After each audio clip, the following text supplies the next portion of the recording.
সমুদ্র ভ্রমণ করে জামাতকে নির্যাতন করে দমন করা যায় নাই।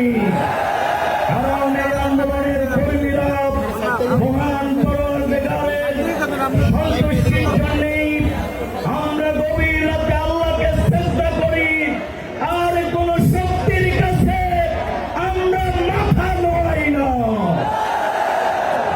তাই আমরা বলবো, আওয়ামী লীগ আর জাতির উপরে ক্ষুব্ধ হয়ে শেখ হাসিনা দুটি প্রতিশোধ নিয়েছে।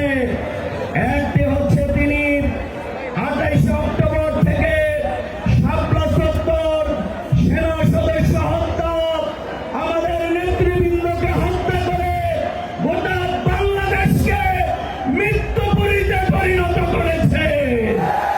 তাই বাংলার মাটিতেই খুনি হাসিনার বিচার অনুষ্ঠিত হবে ইনশাআল্লাহ।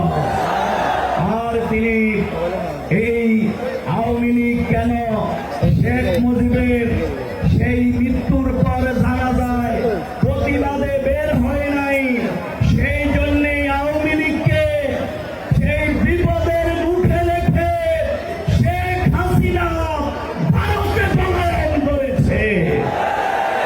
সুতরাং বাংলাদেশ জামাত ইসলামীকে নিষিদ্ধ করা হয়েছিল, কিন্তু ছাত্র জনতা জামাত ইসলামী ইসলামী ছাত্র শিবিরকে বুকে তুলে নিয়েছে, শেখ হাসিনাকে পালিয়ে যেতে বাধ্য করেছে।